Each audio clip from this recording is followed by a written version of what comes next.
이것들이 다 우리가 잘 들어봤던 것들이죠. 구성주의 교육이나 뭐 학습자 중심의 어떤 교육들이 다 이런 것들을 좋게 평가하고 우리들이 다 이렇게 해야 된다라고 다 알고 있던 내용들입니다, 사실은. 근데 AI 시대에는 이런 것들이 더 근본적으로 중요해진 상황이다라는 거. 그래서 보스턴 대학교 글쓰기 프로그램에서 맥베이라는 분은 테드 강연, 뭐 지식인 에세이, 팟캐스트 에피소드, 비디오 에세이, 토론 연습을 한 라이브 액션, 롤플레잉 같은 전통적인 어떤 에세이 글쓰기를 넘어서 새로운 장르 미디어를 활용해야 된다. 디자인 싱킹, 미디어 형식을 통해서 뭐 어떤 분은 이제 그 챗GPT를 활용한 것들을 비디오로 찍어가지고 그것도 같이 내라. 뭐 이런 방식도 있을 수 있고 아니면 전통적인 글쓰기를 넘어서 글쓰기를 하고 그것을 뭐 에세이를 비디오로 촬영해라. 뭐 이런 식도 가능할 수 있겠죠. 그래서 어떻게 보면은 전통적인 글쓰기를 넘어선 근데 사실 이런 것들이 교육자들에게 상당한 부담으로 오는 것도 사실이에요. 네, 유튜브로 만들어 봐 했는데 나는 정작 유튜브를 안 해보고 영상을 안 만들어 봤어. 이제 그런 문제들이 생길 수 있다라는 것이죠. 근데 미국 같은 경우에 더 심각한 것이 이제 미국에서는 에세이 교육이 굉장히 중요하잖아요. 한국은 어쩌면은 덜 충격을 받을 텐데, 그래서 미국은 어마어마하게 충격을 많이 받은 그런 상황이죠. 그래서 뭐 에세이, 뭐 영문학은 끝났다, 고등학교 에세이는 끝났다, 뭐 이런 식의 칼럼들이 굉장히 화제를 모았었고요. 네, 또 이런 의견도 있습니다. AI를 잘 활용해서 글을 쓸 수 있으면 자기 글 쓰기 잘하는 거랑 같다라는 의견도 있습니다. 뭐 비슷한 뭐 일리는 있죠. 어, 특히 초고를 빠르게 쓴 다음에 빠르게 생성하게 해서 자기가 잘 다듬어서 만들면은 그 글쓰기 실력이 있는 거 아니냐라고 볼 수도 있고 사실은 이제 회사에서는 이런 식으로 쓰겠죠. 이 학생들이 졸업해서는 실제로 현장에서 일할 때는 그대로 다 자기가 처음부터 끝까지 쓰게 되지는 않을 것 같아요. 글쓰기라는 것이. 우리가 펜으로 종이에다가 이제 쓰는 일이 별로 없는 것처럼 이제 그런 문화들이 글쓰기 문화가 굉장히 달라질 것 같다. 물론 전통적인 글쓰기에 대한 어떤 우리가 가치를 가지고 생각을 하고 있지만 그럼에도 불구하고 현실은 그렇게 변할 거라는 게 좀 우리에게 큰 충격으로 다가올 수 있다는 거죠. 스스로 생각할 필요성을 줄이는 것이 가장 우려된다는 것이죠. 그러니까 글쓰기라는 것이 왜 중요하냐? 생각을 하는 글 쓰는 게 뭐 문장 연습이 아니라 그 안에 담긴 사고 능력을 본다라는 것이죠. 창의성을 보고 비판적 능력, 뭐 사고 능력 이런 거 사고 능력을 길러줄 수 있는 도구기 때문에 글쓰기를 중요하게 여기는 거고 생각의 힘이 거기 담겨 있다고 보는 것이죠. 근데 그것이 안 되기 때문에 우리가 걱정하는 것이지 학생들이 뭐 부정행위를 하니까 우리 평가를 귀찮게 만들고 노이즈를 만들기 때문에 문제가 되는 것은 아니죠. 근본적으로는. 그래서 AI 장문 시범 프로그램 같은 것들을 만들어야 된다. 이제 시작할 것이다라는 그런 기사고요. 그래서 생성 AI 활용을 하기 위해서는 여러 역량이 필요한데 뭐 기본적인 문해력과 컴퓨팅 사고력, 컴퓨터를 잘 활용해서 문제를 해결할 수 있는 능력이죠.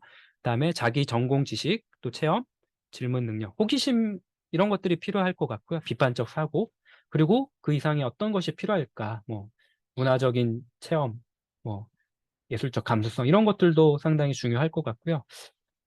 어제 제가 이제 이 책이 번역됐다는 거를 알게 됐습니다. 어젯밤에.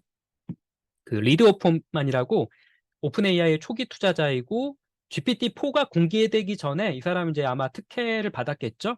GPT-4를 이용해서 이 책을 저술하고 GPT-4가 공개되자마자 책을 발표했어요. 임프루브드라고. 근데 이게 이제 25일인가 번역이 되어서 나왔더라고요. 근데 제가 검색을 이 책인가 싶어가지고 했더니 같은 책이더라고요. 그래서 여기 홈페이지를 가봤더니 PDF를 제공하고 있어서 디벨로 바로 다운받아서 바로 번역을 했습니다. 거기에서 이제 소개하는 내용이 리드 오프만의 글에서 민츠 교수라는 분, 70대 하르방 교수라고 합니다. 70대 역사학 교수인데 학생들한테 굉장히 인기가 있고 수업을 잘하는 분이고 교육에 고민을 많이 하시는 분인데 챗 GPT를 적극적으로 써야 된다라고 그래서 AI를 못하는 이제 졸업생을 배출하는 그런 건 안 된다. 이제 적극적으로 한번 시켜야 된다라고는 그런 주장을 하시는 그런 교수님이 있죠. 이분의 칼럼도 소개하고 있었는데, 이제 글쓰기 수업도 이런 식으로 학생들에게 과제를 내준다고요. 프롬프트와 실제로 챗GPT가 만든 글, 그 다음에 이걸 바탕으로 해서 이제 참고문헌 이런 것도 필요해야 되고, 수정 과정 이런 것들도 같이 내라고 한다. 저도 이제 이런 것들을 요구했는데, 어, 이렇게 활용을 하고 있고요. 그래서 그냥 문제를 뚝딱 만들어서 하지 말고 GPT-4가 얘기하기를 이 책에서 여러 가지 답이나 해결책을 만든 다음에 학생들이 비교 평가하고 판단해서 그것을 활용해야 된다. 이런 식으로 써야 된다. 그리고 평가 도구가 아닌 피드백 도구로 사용해라. 이거는 아마 약간 오픈 AI에서 가이드라인을 준 것 같아요. GPT-4가 이런 질문을 하게 되면은 이렇게 해라라고 한 것 같아요. 그다음 이제 읽기와 쓰기의 미래 혹은 곤경에 대해서 살펴보도록 하겠습니다. 이제 이거는 빙 AI인데요. 빙 AI에서 이렇게 사이드바를 누르면은 여기에 PDF를 올리고 뭐 논문이 됐든 책이 됐든 이렇게 올리면은 줄거리를 알려달라고 했죠, 제가. 근데 여기 이렇게 보면은 줄거리 상당히 잘 요약을 해주는 게 볼 수 있어요. 물론 이제 할루시네이션 언제나 조심해야 되죠. 챗GPT나 이런 생성 AI는 언제나 이상한 말을 낼 수 있고 신뢰하면 절대 안 돼요. 얘는 무조건 신뢰하지 마세요. 그래서 박충식 교수님은 같이 이제 세미나 발표하면서 챗GPT는 사오정입니다. 이렇게 말씀을 하시더라고요. 그래서 사오정이라고 생각을 하시고 믿으면 안 되고요. 이제 제 논문을 넣고 이거는 사이스페이스라고 이제 연구 목적의 PDF 채팅을 할 수 있는 PDF 문서를 넣고 책이 됐든 논문을 됐든 이렇게 질문을 할 수 있습니다. 여기에 이제 추천 질문을 여기다가 이 논문에 대해서 이제 연관 질문을 몇 개씩 이렇게 제공을 해줘요. 그래서 이제 연구 목적으로는 좋은데요. 이제 학생들한테 교육적으로도 활용하게 할 수 있는데 논문을 넣고 뭐 여기에 대해서 물어보는 거지. 이 논문의 한계가 뭐야? 이 논문의 후속 연구는 뭐가 가능할까? 이런 식으로 물어볼 수 있다는 거죠. 근데 여기서도 물론 이제 할루시네이션을 조심해야 되겠고요. 교육에 있어서 이 생성 AI를 활용하는 것의 어떤 난점은 이 할루시네이션을 어떻게 극복할 것인가 이 문제가 상당히 큰 것 같습니다. 계속 그거는 고민을 해야 될 사항일 것 같습니다. 그, 어, 여기 시멘틱 스콜라라는 이것도 논문 검색 사이트인데 여기서도 논문 요약 사이트를 해볼 수 있고 여기다가 자연어로 검색하면은 논문을 추천해 주기도 하죠. 이렇게 연구에서도 변화가 있는데요. 이제 오늘은 그 교육에 관한 그 강연이기 때문에 연구에 대한 거는 많이 할 수는 없지만 이제 연구라는 게 교수님들이 하는 연구도 있지만 이게 이제 학생들을 위한 그 방식으로 하면 교육에도 쓰일 수 있기 때문에 말씀을 드리고요. 이렇게 유튜브, 우리가 이제 그 MZ 세대는 뭐 드라마, 본 프로그램 안 보고 유튜브에서 요약해 준 거 본다. 심지어 그 요약해 준 거를 2배속으로 본다. 근데 이제 2배속으로 보기도 하지만 이렇게 애플리케이션을 활용하면은 확장 프로그램을 활용하면은 여기 이제 유튜브 자막이 나오고 어, 여기서 볼 수가 있죠. 그래서 빠르게 확인할 수 있고 이거 긁어가지고 요약해 달라고 하면 할 수 있고 네, 이런 프로그램, 이런 서비스도 있습니다. 프로 AI라고 이제 여기에다가 유튜브 주소 집어넣으면은 썸머리 해주죠. 이렇게 요약을 해주고 중요한 지점에 대해서 이렇게 영상도 중간중간 보여주고 있습니다. 그래서 읽기라는 것이 과연 어떻게 될 것인가? 사람들은 읽기를 더 하지 않게 될 것인가? 이런 고민이 많습니다. 물론 이런 요약들이 완벽하지는 않습니다. 그것도 하나의 교육 대상으로서 활용할 수 있고 글쓰기 수업이라면은 그것을 활용해서 학습 활동을 할 수 있겠죠.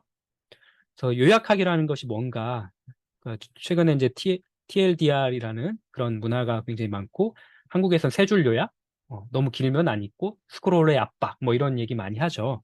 요약이라는 건 과연 무엇인가? 사실 요약이라는 게 대학원 오면은 제일 먼저 하는 게 요약이잖아요. 발제 준비할 때 요약하는 거. 간단한 것은 아니죠. 사실 학문의 출발점이고 글에 대해서 이해를 해야지만 요약을 할 수 있다. 이해한다는 게 뭔가 그 내용을 아는 것도 있지만 무엇이 중요하고 무엇이 덜 중요한 거를 평가할 수도 있다라는 것이죠. 그게 요약인데 유학을 읽는 것과 또 전문을 읽는 것은 전혀 다른 경험이라는 거죠. 문학은 뭐 말할 것도 없고요. 문학이 아니어도 심지어 논문이나 어떤 지식의 내용이라도 이런 문제들이 있습니다. 근데 AI가 이런 요약을 잘 해주면 해줄수록 뭔가 활용도가 높을 수도 있지만 우리가 유용하게 쓸 수도 있지만 놓치는 것도 있을 수 있다. 이런 고민을 해야 됩니다. 그래서 하나의 사례로 요약을 좀 말씀드려봤고요. 글쓰기에 대한 내용이지만 기본적으로 글쓰기는 읽기와 연동돼 있죠. 그래서 리터러시라는 게 이제 문식성이라는 게 읽고 쓰는 능력이라고 부를 텐데 니체는 이렇게 말했습니다. 나는 피로 쓴 것만 사랑한다. 글을 쓰려면 피로 써라. 타인의 피를 이해하는 것은 쉽지 않다. 그래서 게으름 피우며 읽는 사람을 미워한다. 이렇게 얘기를 하기도 했는데 AI 시대에 이런 피로 쓰고 읽는 것들이 가능할지 이런 고민을 좀 해야 될 것 같습니다. 또 다른 이슈로는 텍스트 아포칼립스. 모든 이런 생성 AI에 의해서 넘쳐나는 그런 AI 텍스트가 넘쳐날 때 어떻게 될 것인가. 그냥 이 기술적으로도 문제라고 하더라고요. 생성 AI를 학습시켜야 되는데 이제 그런 것들이 많아지면은 AI 성능이 떨어질 것이다. 뭐 그것도 꼭 그렇지만 않다. 뭐 이런 얘기도 있는데 기술적인 문제도 그렇고 문화적인 차원에서도 당연히 문제가 일어날 수 있다. 그래서 클락스 월드라는 SF 잡지는 작품 투고를 이제 이제 안 하기로 했어요. 왜냐하면 투고 비율이 갑자기 늘어났다는 거죠. 요거는 이제 챗GPT가 등장하고 나서 이렇게 됐다는 거죠. 예. 돈을 원하는 사람들이 이렇게 막 마구잡이로 창작해서 만들어내기 시작해서 도저히 투고작 검토하는 거를 감당할 수 없어서 포기했다라는 얘기입니다. 이거는 이제 제가 그 박사 논문을 쓸 때 소설 연구를 하니까 태원이라는 작품을 집어넣고 그 텍스트 분석 프로그램에다가 이렇게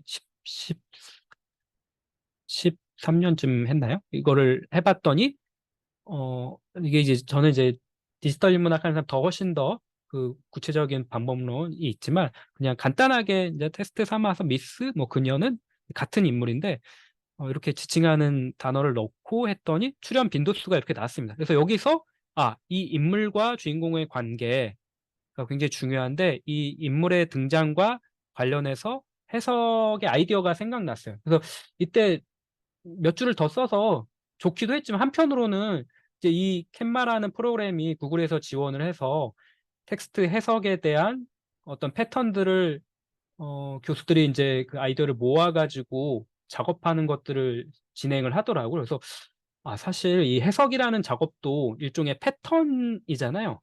해석도. 사실 아주 독창적인 것은 많지가 않고 우리가 늘 해봤던 것들 패턴 작업일 텐데 그래서 번역이 가능했던 것처럼 구글 번역이 가능했던 것처럼 이런 AI 해석이 가능한 시대가 오면 어떡하지? 라는 고민을 했던 적이 있습니다. 그래서 이제 그 홍콩 과기대 김성훈 교수님을 우연히 만나게 돼서 그런 얘기를 했더니 그거는 조금 문학 해석하는 건 좀 시간이 걸릴 거야 라고 하더라고요. 근데 사실 지금 이렇게 보면 GPT-4에 넣고 어떤 공간 요소를 좀 그 텍스트 진행에 따라서 체크를 해달라라고 하면 이제 이거는 사람이 할 짓은 못 되죠. 이걸 다 세야 되니까. 근데 컴퓨터는 이제 말 그대로 계산기니까 이런 계산 작업을 잘 하죠. 이것들이 훨씬 더 편하죠, 얘는. 뭐 편하고 뭐 불편하고는 없겠지만 어쨌든 훨씬 더 이것에 특화되어 있는 것이죠. 그래서 제가 못 본 지점, 뭐 창문이라는 단어가 상당히 많이 나왔구나, 이 소설에서 이제 박사 논문으로 분석을 했음에도 불구하고 새로 알았죠. 그래서 이걸 한번 그 해석을 해줘라고 했더니 물론 구체적인 작품의 근거를 둔 분석이라기보다는 일반론적인 창문이 문학 작품에서 어떤 의미를 갖는가를 어느 정도 참조를 했겠죠, 당연히. 그럼에도 불구하고 상당한 그 해석을 하고 있습니다. 일반적인 측면에서. 이제 이런 걸 보면은 읽기와 쓰기에서 상당히 효과적이고 사람이 못하는 부분들을 잘 쓸 수 있겠다. 그리고 생각보다 해석 작업이 빨라졌구나. 그래서 이제 이런 충격을 받을 수 있을 것 같고요. 그래서 문학 연구도 상당히 많이 달라질 것 같다는 생각이 듭니다.